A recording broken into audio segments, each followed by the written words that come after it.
সামনে আওয়ামী লীগকেও তত্ত্বাবধায়ক সরকার চাইতে হবে বলে জানিয়েছে বিএনপি। জাতিসংঘের পক্ষ থেকে সুস্পষ্ট বার্তা দেওয়া হয়েছে বাংলাদেশের আগামী নির্বাচনটি কিরকম হবে। সামনে আমি আমার দলের সর্বস্তরের নেতাকর্মীদের উদ্দেশ্যে আসসালামু আলাইকুম সুপ্রিয় দর্শক বন্ধুরা, কেমন আছেন সবাই? আশা করি সকলেই ভালো আছেন। দর্শক বন্ধুরা, বাংলাদেশের সামনের জাতীয় নির্বাচনকে কেন্দ্র করে সারা দেশে ব্যাপক অস্থিরতা সৃষ্টি হয়েছে এবং সেই সাথে বিএনপির নেতাকর্মীরা তারা নানা কর্মসূচি পালন করে যাচ্ছে।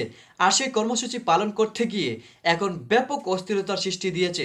তো দর্শক বন্ধুরা, এবং সেই সাথে বিএনপি বলে যাচ্ছে যতক্ষণ পর্যন্ত তত্ত্বাবধায়ক সরকার ঘোষণা না করা হবে ততক্ষণ পর্যন্ত তারা নির্বাচনে অংশগ্রহণ করবে না। তো দর্শক বন্ধুরা, এবং সেই সাথে জাতিসংঘ থেকে বাংলাদেশের নির্বাচনকে কেন্দ্র করে এমন কিছু বার্তা এসেছে, তাহলে কি অবশেষে বাংলাদেশের নির্বাচনে তত্ত্বাবধায়ক সরকার ঘোষণা করতে হবে? তো দর্শক বন্ধুরা, এবং সেই সাথে বিএনপির নেতাকর্মীরা এমন কিছু কথাবার্তা বলে যাচ্ছেন। তারা বলে যাচ্ছেন শেষ পর্যন্ত আওয়ামী লীগের পক্ষ থেকে তত্ত্বাবধায়ক সরকার চাইতে হবে। তো দর্শক বন্ধুরা, তাহলে চলুন আমরা প্রথমে জাতিসংঘ থেকে কি বার্তা এসেছে সেই সম্পর্কে কিছু বিস্তারিত বিষয় জেনে নেই। তাহলে কি এবার তত্ত্বাবধায়ক সরকার দিতে হবে? তো দর্শক বন্ধুরা, অবশ্যই ধৈর্য সহকারে পুরো ভিডিওটি দেখবেন, তাহলে অবশ্যই বুঝতে পারবেন। বার্তা দেওয়া হয়েছে বাংলাদেশের আগামী নির্বাচনটি কিরকম হবে। দেখুন, জাতিসংঘের নিয়মিত প্রেস ব্রিফিংয়ে জাতিসংঘের প্রতিনিধি মুশফিক ফজল আনসারির এক প্রশ্নের জবাবে জাতিসংঘের মহাসচিবের মুখপাত্র স্টেফেন ডুজারিক যে কথাটি বলেছেন, আমি সংবাদপত্র থেকে যদি সরাসরি কোট করি, বাংলাদেশের আগামী নির্বাচন হতে হবে বিশ্বাসযোগ্য, শান্তিপূর্ণ এবং অংশগ্রহণমূলক। জাতিসংঘের মহাসচিব অ্যান্তোনিও গুতারেসের পক্ষ থেকে এমন স্পষ্ট বার্তা দিয়েছেন তার মুখপাত্র স্টেফেন ডুজারিক। সোমবার জাতিসংঘের নিয়মিত প্রেস ব্রিফিংয়ে এক প্রশ্নের জবাবে এমন অভিমত তুলে ধরেন তিনি। জাতিসংঘের স্থায়ী প্রতিনিধি মুশফিক ফজল আনসারির ব্রিফিংয়ে অংশ নিয়ে জানতে চান, আগামী নির্বাচনকে সামনে রেখে বিরোধী নেতাকর্মীদের গ্রেপ্তার, দমন, নিপীড়ন শুরু করেছে ক্ষমতাসীন সরকার। আমরা দেখছি বাংলাদেশে জাতিসংঘের আবাসিক প্রতিনিধি লুই বিরোধী দল ও ক্ষমতাসীনদের সাথে তার সম্পৃক্ততা জোরদার করছে। বাংলাদেশের একটি নিরপেক্ষ অবাধ নির্বাচন অনুষ্ঠানের বিষয়ে জাতিসংঘের মহাসচিবের অবস্থান কি? জবাবে জাতিসংঘের মহাসচিবের মুখপাত্র ডুজারি বলেন, এই বিষয়ে আমাদের বার্তা খুবই স্পষ্ট, যেমনটা বিশ্বের অন্যান্য দেশের নির্বাচনের ক্ষেত্রেও। আমি বাংলাদেশের নির্বাচনের বিষয়ে স্পষ্ট করে বলবো, আমরা একটি বিশ্বাসযোগ্য, শান্তিপূর্ণ, অংশগ্রহণমূলক নির্বাচন দেখতে চাই। দেখুন, জাতিসংঘ বাংলাদেশের বা আমার মতো অন্ততপক্ষে বলবে না যে শেখ হাসিনার পতন চাই, শেখ হাসিনা এই মুহূর্তে ক্ষমতা থেকে চলে যাক, শেখ হাসিনা ফ্যাসিস্ট, ফ্যাসিবাদী, মধ্যরাতের রানী। এগুলো আপনারা জানেন, এগুলো বাংলাদেশে এখন কমন একটি বিষয় হয়ে দাঁড়িয়েছে। এই যে মাফিয়ার রানী কি কি করেন, কি কি না করেন, এগুলো সবাই জানে, তাই তো? মিথ্যাচারের যে একটি স্বর্গরাজ্যে রূপান্তরিত করেছে বাংলাদেশ, এটাই বাংলাদেশ। তো এই জায়গায় জাতিসংঘের যে অবস্থান, সেটা কিন্তু জাতিসংঘ একদম খোলাসা করে বলবে না, একদম আমার মতো করে বলবে না। তারা যে কথাটি বলেছেন একদম ভদ্রভাবে সুস্পষ্ট করে দিয়েছেন যে বাংলাদেশের নির্বাচন কীরকম দেখতে চান।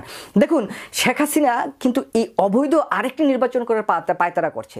এই ইতিমধ্যে আপনারা দেখেছেন যে ইসলামিক জোট নামে প্রায় 15টি দল সে জায়গায় জোটবদ্ধ হয়েছে। এই বইফুর সংগঠনের আমি কয়েকজনের সাক্ষাৎকার শুনেছি, তারা নিজেরা অন্ততপক্ষে কথা বলতে পারে না, টিভির সামনে যাচ্ছে, দুইটা কথা বলার মানে তাদের কোনো যোগ্যতা, ভাষা কিছুই নেই। তো এরকম 15টি দলকে একত্রিত করেছে, আর শেখ হাসিনার সাথে আছে 14টি দল, এই টোটাল মিলে হয় 29টা দল। এই 29টা দল নিয়ে শেখ হাসিনা নির্বাচন করবে অবৈধভাবে। সে আগের মতো এই দলগুলোকে একজন করে হয়তো বা এমপি দিবে, আবার কয়েকজনকে মন্ত্রী বানাতে পারে, এরকম আশ্বাস দিয়ে এই মৃত ভুইফুর এসব সংগঠনকে জাগ্রত করে শেখ হাসিনা তার সাথে নিয়ে আন্তর্জাতিক অঙ্গনে দেখানোর চেষ্টা করছে যে দেখো আমার সাথে অনেক লোকজন আছে, অনেক দল আছে। কিন্তু আমার কথা হচ্ছে, যদি এই আওয়ামী লীগের জোটের সাথে যে দলগুলো আছে, এই দলগুলোর মধ্যে জাতীয় পার্টি যদি এখন আলাদা হয়ে যায়, তাহলে এই সবগুলো দল, ইভেন আওয়ামী লীগ যদি একত্রিত হয়ে নির্বাচন করে আওয়ামী লীগ ভার্সাস জাতীয় পার্টি, তাহলে জাতীয় পার্টির থেকে অনেক অনেক অনেক কম ভোট পাবে হচ্ছে শেখ হাসিনা সহ এই 29 দল বা আরও 40 দল যাই হোক না কেন। তো আমি যেই কথাটি বলতে চাচ্ছি যে জাতীয় পার্টি যদি আলাদা শেখ হাসিনার বিরুদ্ধে নির্বাচন করে, তাহলে যদি শেখ হাসিনার থেকেও বেশি জাতীয়বাদী ভোট পায়, সেই জায়গায় বাংলাদেশ জাতীয়বাদী দল বিএনপির ভোটের পরিমাণ কি হতে পারে এটা বাংলাদেশের মানুষ এখন জানে। বাংলাদেশের মানুষ এই সময়ে নানাবিধ কারণে অতিষ্ঠ শেখ হাসিনার এই রাজত্বে। কারণ শেখ হাসিনা যেভাবে রাজত্ব করছে, কিছু সংখ্যক লোক অর্থবিত্তের মালিক হচ্ছেন, বিদেশে পাচার করছেন। একজন ছাত্রলীগের নেতার কাছে 2000 কোটি টাকা থাকে, তার সাথে সাথে অন্যান্য যে নেতাকর্মীরা আছেন, একজন ওয়ার্ড লেভেলের নেতারও এখন সেকেন্ড হোম সিঙ্গাপুর, মালয়েশিয়া বিভিন্ন রাষ্ট্রে আছে। আর যারা মন্ত্রী এমপি এই লেভেলের, তাদের তো ইউরোপ আমেরিকায় নানা দেশে তাদের বাড়িঘর সম্পত্তি করেছেন। এখন যে কথাটি জাতিসংঘ বলছেন যে বাংলাদেশের একটি অবাধ সুষ্ঠু নিরপেক্ষ নির্বাচন হতে হবে এবং অংশগ্রহণমূলক, সেই জায়গায় অংশগ্রহণমূলক বলতে বাংলাদেশের সর্ববৃহৎ দল বাংলাদেশ জাতীয়তাবাদী দল বিএনপিকে কিন্তু মানে অত্যন্ত গুরুত্ব সহকারে তারা বুঝায়। কারণ হচ্ছে বিএনপি যদি এই নির্বাচনগুলোতে না যায় তাহলে নির্বাচনের অবস্থা যে কী হয় সেটা ইতিমধ্যে বাংলাদেশের মানুষ সহ আন্তর্জাতিক অঙ্গনে পরিলক্ষিত করছে। দেখুন, এই যে সিটি কর্পোরেশন কিছু নির্বাচন হচ্ছে, গাজীপুর, সিলেট টিলেট সহ বরিশাল, এই নির্বাচনগুলোতে আওয়ামী ভার্সাস আওয়ামী লীগরে কামড়াকামড়ি করছে। নির্বাচন হবে কি হবে না সেটারও ঠিক নাই, সে জায়গায় তো সিলেকশন হয়ে যায় এখন নির্বাচনে। তারপরেও মানুষের কিন্তু এই বিষয়গুলো নিয়ে কোনো আগ্রহ নাই, একটি নির্বাচন নিয়ে কোনো আগ্রহ কিন্তু এই বাংলাদেশের সাধারণ জনগণের নাই। তো সেই জায়গায় অবশ্যই বাংলাদেশের যদি পার্টিসিপেন্ট হয় বা অংশগ্রহণমূলক নির্বাচন হয় তাহলে বিএনপিকে আসতে হবে। এখন শেখ হাসিনা যে পায়তারাটা করছে, শেখ হাসিনার সাথে এই যে বৈফুর কিছু সংগঠনকে নিয়ে এই যে বিভিন্ন লোভ লালসা দেখিয়ে তাদেরকে টেনে তাদেরকে মৃত থেকে জাগ্রত করে এই যে শেখ হাসিনা যেসব কাজ করছে, তিনি মনে করছিলেন যে কোনো রকম এই সমস্ত দলগুলোকে সাথে নিয়ে একটি নির্বাচন করে তিনি নির্বাচনের বৈতরণীটা পার হতে পারলেই আবার 5 বছরের জন্য রাষ্ট্র ক্ষমতায় জেকে বসবেন। এই জায়গায় জাতিসংঘের যে সুস্পষ্ট একটি বার্তা দিয়েছেন, এই সুস্পষ্ট বার্তা থেকে অন্ততপক্ষে শেখ হাসিনা আওয়ামী লীগেররা বোঝা উচিত যে জাতিসংঘ কিন্তু এখানে কথা বলছেন এবং এটা একদম সুস্পষ্টভাবে তারা কিন্তু এই কথাগুলো বলছেন। তো সেই জায়গা থেকে শেখ হাসিনা যদিও এবার যত চেষ্টাই করুক না কেন, যত অপকর্ম করে চেষ্টা করুক না কেন, আরেকটি 2018 সালের 14 সালের মতো নির্বাচন করতে এবার কিন্তু সেটা পার পাবে না এবং তিনি কোনো ক্রমে এবার সাকসেস হবে না। শেখ হাসিনা নানা পর্যায়ে কিন্তু এই সমস্ত অপকর্ম করার জন্য এই নির্বাচনটিকে কোনো রকমভাবে একটি করে যাতে আবার ক্ষমতায় টিকে যেতে পারে সেরকম চেষ্টা করবেন।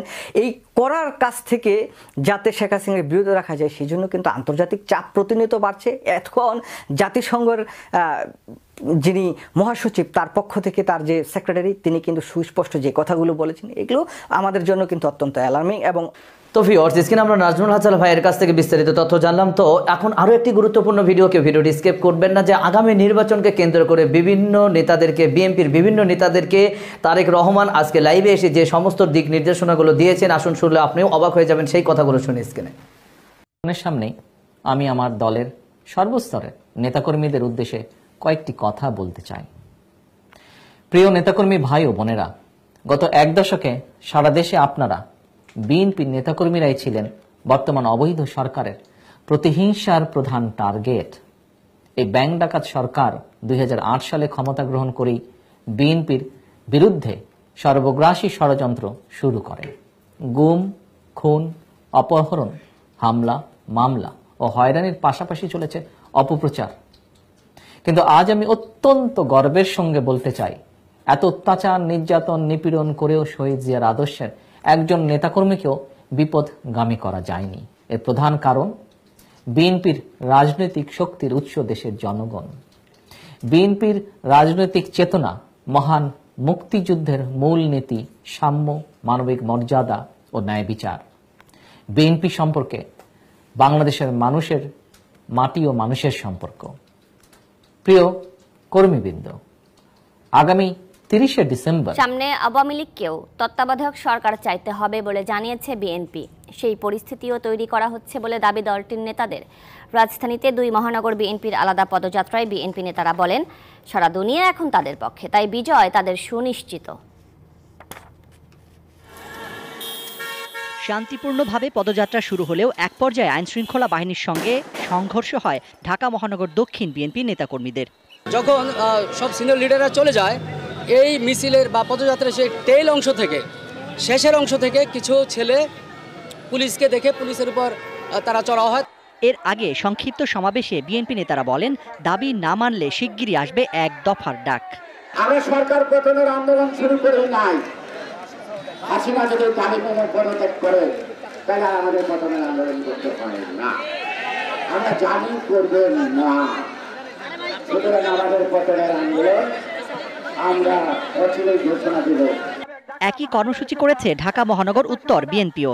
আমাদের সহযোদ্ধার গায়ের উপরে যদি কেউ আঘাত করে আমরা কিন্তু কেউ চুপ থাকবো না। যে কর্মসূচি আসবে এটা একটা কন্টিনিউ প্রসেস, আমরা এই আন্দোলন চালিয়ে যাব। কর্মসূচিতে আঘাত এলে তার জবাব দেওয়ার বার্তা দেওয়া হয় এখান থেকে। যদি শান্তিপূর্ণ মিছিলে কোনো আঘাত করা হয়, পাল্টা আঘাত করতে হবে।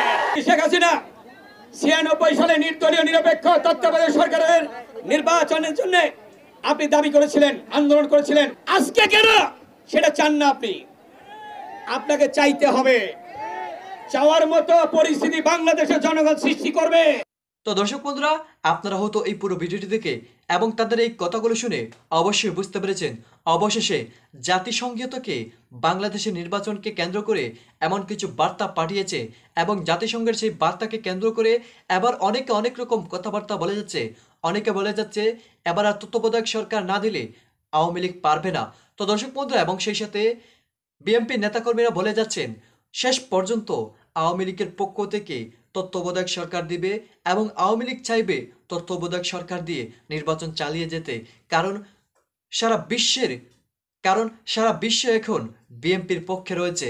তো দর্শক বন্ধুরা, আপনারা এই পুরো ভিডিওটি দেখে এবং এই কথাগুলো শুনে আপনাদের কাছে কি মনে হচ্ছে? তাহলে কি এবার তত্ত্বাবধায়ক সরকার দিতেই হবে? তো দর্শক বন্ধুরা, আপনাদের কি মতামত অবশ্যই কমেন্ট করে জানিয়ে দিবেন। তো দর্শক বন্ধুরা, ভালো থাকুন, সুস্থ থাকুন। আল্লাহ হাফিজ। আসসালামু আলাইকুম ওয়া রাহমাতুল্লাহি ওয়া বারাকাতুহু।